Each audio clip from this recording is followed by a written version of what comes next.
Terima kasih Anda masih bersama Lintas ND Pagi Pro 1 RRND Kanal Inspirasi ya untuk edisi hari ini pendengar Sabtu 30 Juli 2022. Bersama saya Caroline Wedamose yang bertugas untuk Anda bersama dengan Sani Renarta pagi ini pendengar ya. Nah untuk sesi wawancara kita yang pertama pendengar ini terkait dengan tahapan pemilu untuk pemilu tahun 2024 ya. Ini kita ketahui bersama pendengar bahwa pesta demokrasi 5 tahunan atau biasa disebut dengan pemilihan umum untuk tahun 2024 ini memang sudah di ambang pintu begitu ya. Jadi segenap partai politik dan petugasnya pun memang saat ini mulai terlihat ya berjibaku melakukan sejumlah kegiatan untuk turun menemui pemegang kedaulatan yaitu rakyat pendengar. Nah kita akan mengetahui, kami akan update informasi untuk Anda terkait dengan tahapan pemilu ya. Saat ini sudah berada di tahap mana begitu pendengar ya, bersama dengan KPU Provinsi Nusa Tenggara Timur, dan sudah bersama kami melalui line telepon pagi ini pendengar juru bicara KPU Provinsi Nusa Tenggara Timur Bapak Yosafat Koli. Pro 1 Kanal Inspirasi. Selamat pagi Pak Yos. Ya, selamat pagi Mbak Karol. Apa kabar Pak Yos? Sehat Bapak? Baik, sehat sekali. Oke, ini akhir pekan lagi di rumah atau mungkin lagi lembur di kantor nih pagi ini Pak? Pagi ini saya baru kembali dari ke Manggarai Timur. Kemarin kami kunjungan di KPU juga dalam rangka sosialisasi untuk tahapan verifikasi partai politik. Demikian. Oke, jadi sekarang ini sudah tahapan verifikasi ya. Tapi secara gambaran umumnya ini boleh diinformasikan juga ke pendengar kita Pak Yos. Sudah ada di tahap manakah saat ini Pak Yos? Baik, pendengar yang budiman, saat ini kita sudah memasuki masa pendaftaran calon peserta pemilu, dan seperti yang sudah diumumkan bahwa sejak tanggal 29 Juli sampai dengan tanggal 31 Juli adalah saatnya diumumkan pengumuman pendaftaran partai politik. Nah, kemudian nanti di tanggal 1 Agustus sampai dengan 14 Agustus itu pendaftaran partai politik dan penyampaian dokumen persyaratan partai politik. Itu 14 hari. 14 hari ya, tanggal 1 sampai 14 Agustus. Benar sekali. Oke, ya. Lalu? Sesudah pendaftaran dari tanggal 1 sampai 14 Agustus, lalu dilaksanakan verifikasi administrasi itu selama 40 hari. Jadi pengumuman selama 3 hari, kemudian pendaftaran ada 14 hari itu, kemudian verifikasi administrasi 40 hari, mulai dari tanggal 2 Agustus sampai dengan 11 September. Kemudian selanjutnya akan ada penyampaian rekapitulasi hasil verifikasi administrasi kepada partai politik itu di tanggal 14 September. Kemudian perbaikan dokumen persyaratan oleh parpol diberikan waktu untuk 14 hari hasil dari verifikasi administrasi. Kemudian penyampaian dokumen persyaratan hasil perbaikan partai politik itu diberikan waktu lagi 13 hari, itu 16 September sampai dengan 28 September. Kemudian sesudah itu ada verifikasi administrasi perbaikan. Oke, verifikasi administrasi perbaikan itu selama 14 hari, mulai dari 29 September sampai dengan 12 Oktober. Kemudian penyampaian rekapitulasi hasil verifikasi administrasi juga oleh KPU kepada partai politik dan juga Bawaslu. Hasilnya itu disampaikan pada 14 Oktober 2022. Kemudian pengumuman hasil verifikasi administrasi oleh KPU itu Jumat 14 Oktober. Kemudian sesudah itu baru ada verifikasi faktual kepengurusan dan keanggotaan. Waktunya itu ada 21 hari. Jadi 15 Oktober sampai dengan 4 November. Kemudian penyampaian hasil verifikasi faktual kepengurusan keanggotaan kepada keanggotaan oleh KPU kepada parpol dan Bawaslu. Itu 9 November. Perbaikan terhadap hasil verifikasi faktual 14 hari, 10 November sampai dengan 23 November. Kemudian penyampaian data dan dokumen persyaratan hasil perbaikan. Masih ada perbaikan lagi itu 13 hari. 11 November sampai dengan 23 November. Ya. Lalu verifikasi faktual hasil perbaikan kepengurusan dan keanggotaan itu 14 hari, 24 November sampai 7 Desember. Kemudian penetapan partai politik peserta pemilu itu pada tanggal 14 Desember 2022. Jadi prosesnya panjang sekali ini ya Pak Yos. Ya, panjang. Ini baru fokus ke partai politiknya saja begitu ya? Iya betul sekali. Kali ini memang jadwal untuk memastikan peserta pemilu di tahun 2024. Nah tentu kita semua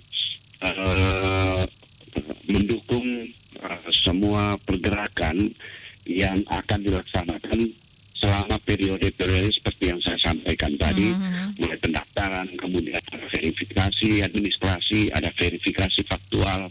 Ini tentu ketika ada verifikasi administrasi tentu bersama dengan kawan-kawan partai politik. Tetapi ketika verifikasi keanggotaan itu sudah mulai melibatkan teman-teman pendengar yang barangkali pernah memberikan dukungan atau sebagai anggota partai politik, maka mereka kawan-kawan dari KPU akan melibatkan teman pemilih di mana saja berada, baik mereka itu sebagai anggota partai apa, itu pada saat verifikasi faktual yang tadi saya sudah sampaikan. Oke. Nah sampai sekarang saya bisa mengupdate lagi. Oke, silakan. Itu sampai dengan pukul 10 tadi malam itu yang sudah rekapitulasi partai politik yang sudah menerima permohonan pembukaan akses sipol. Jadi semua proses ini itu kita laksanakan atau kita lakukan by system. Sistem yang kita maksud adalah sistem informasi partai politik atau kami sebut sebagai sipol. Dan jumlah yang sudah mengakses sipol itu ada 39 partai totalnya. Ditambah lagi dengan 8 partai lokal Aceh. 8 partai. Jadi kira-kira ada partai lokal Aceh. Jadi ada kurang lebih totalnya itu ada 47 ya. 47 partai yang siap untuk dilakukan verifikasi pendaftarannya. Oke, berarti ini yang masuk di sistem informasi parpol ini KPU Sipol ini betul. Untuk seluruh Indonesia begitu ya Pak Yos? Benar sekali. Jadi ini semua sistem itu terpusat. Nah pendaftarannya juga demikian. Pendaftarannya itu kalau dulu itu secara berjenjang di kabupaten, mendaftar di kabupaten. Kali ini semuanya dipastikan dilaksanakan di Imam Bonjol di Jakarta di KPU RI. Seperti itu. Jadi semuanya sekarang terpusat ya. Ini baru untuk pemilu kali ini begitu Pak Yos? Benar sekali. Jadi semuanya terpusat. Jadi kita tidak sibuk untuk menerima pendaftaran di kabupaten, di provinsi, tidak. Semuanya terpusat di KPU RI. Kami juga sudah mendapat bocoran tentang jadwalnya. Sebetulnya itu bolehlah kami sampaikan informasi ini kepada teman-teman semua bahwa sudah ada jadwal 9 parpol yang akan mendaftar pada hari yang pertama nanti di tanggal 1 Agustus. 1 Agustus, Ya betul. Sudah ada yang siap begitu ya? Itu sudah siap untuk mendaftar. Di hari pertama itu kurang lebih ada 9 parpol yang akan. Ya? Oke. Ya betul sekali. Oke. Saya kira untuk sementara begitu ya, Mbak Kak. Oke, ya jadi ini 9 parpol siap mendaftarkan diri di tanggal 1 Agustus. Nah ini pada saat mendaftar di tanggal 1 Agustus ini mekanismenya seperti apa nih teknisnya nanti nih Pak Yos? Baik, jadi seperti yang tadi sampaikan bahwa secara keseluruhan itu dokumen-dokumen persyaratan untuk pendaftaran itu sudah di upload melalui Sipol. Jadi kita semua dokumen-dokumen itu sudah disampaikan by system. Berbasis online Jadi, semua berarti sekarang ya? benar sekali. Jadi pada saat pendaftaran itu hanya dokumen-dokumen yang penting seperti Misalnya apa itu? format pendaftaran dan segala macam, format-format pendaftaran, formulir.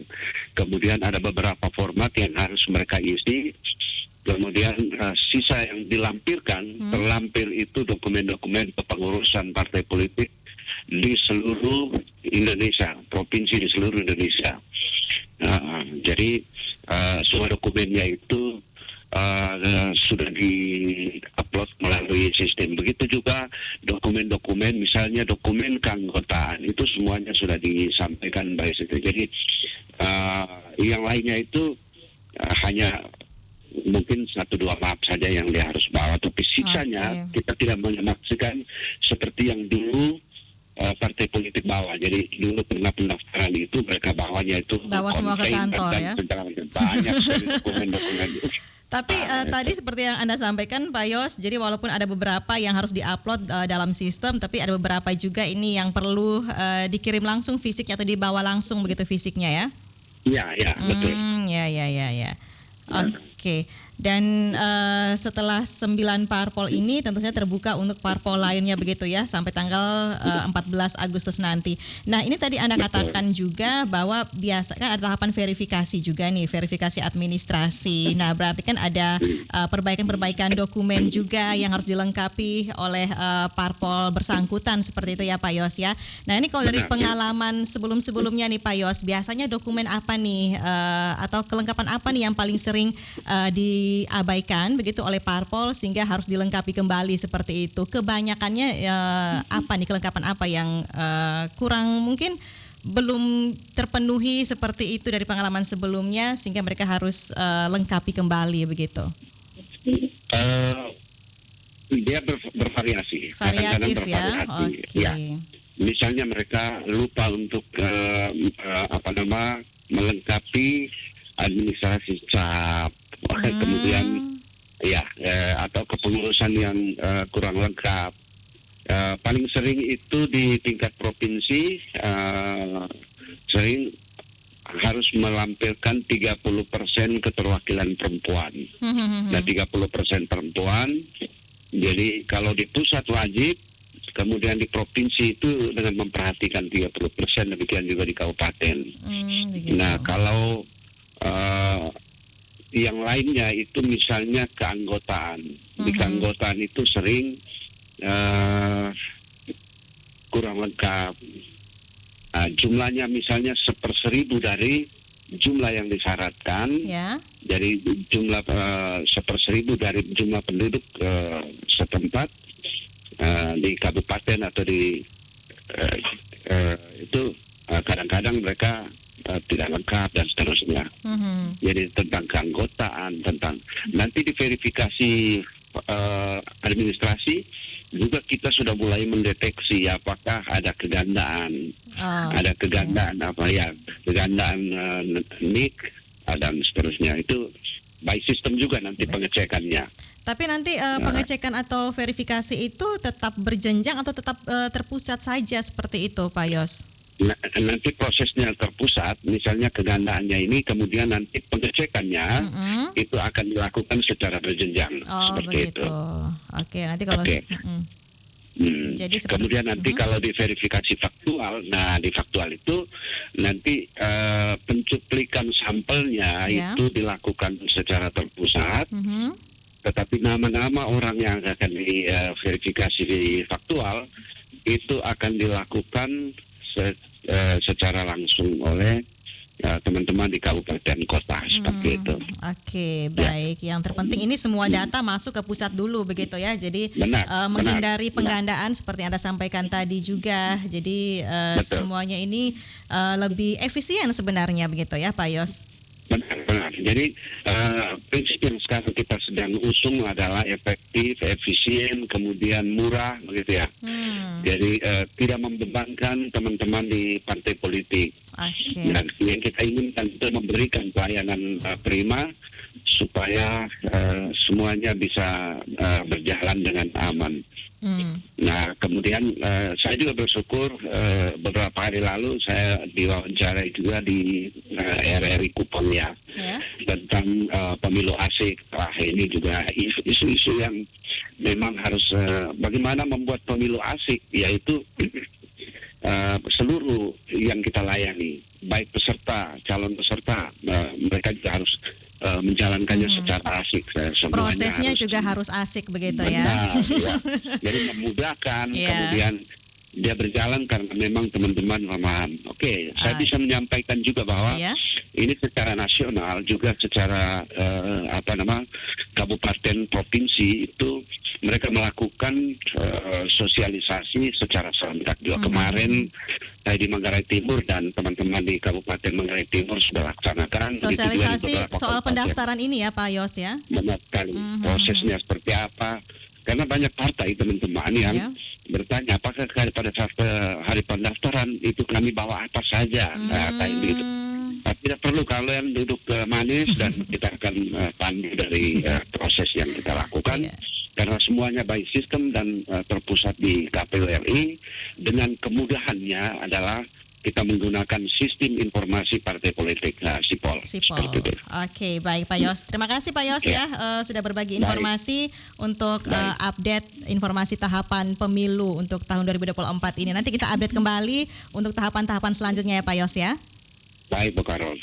Terima kasih. Selamat berakhir pekan. Selamat pagi Pak Yos. Selamat pagi ya. Pak Yos Koli, pendengar juru bicara KPU Provinsi Nusa Tenggara Timur yang baru saja menginformasikan tahapan pemilu ya, mengupdate saat ini sudah masuk dalam tahap pengumuman pendaftaran ya, dari tanggal 29 sampai tanggal 31 Juli sampai besok begitu. Ini adalah tahapan pendaftaran pengumuman pendaftaran partai politik ya, dan untuk pendaftarannya sendiri ini sudah mulai dibuka pendengar pada tanggal 1 sampai tanggal 14 Agustus secara online ya. Sekarang sistemnya online terpusat begitu dalam sistem informasi partai politik atau SIPOL tadi pendengar ya. Jadi tadi seperti yang disampaikan oleh Pak Yos, sistem online yang dibangun saat ini sebenarnya untuk efektivitas dan juga efisiensi dari KPU sendiri maupun dari partai politik itu sendiri. Dan kami berharap ya semoga lancar dan sukses begitu ya nanti tahapan sampai tahap verifikasi dan juga pengumuman atau penetapan akhirnya untuk parpol nanti sampai di bulan Desember nanti pendengarnya. Memang prosesnya cukup panjang ini.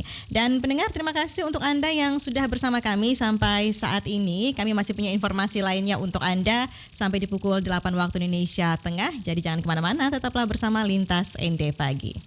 Pro 1, Kanal Inspirasi.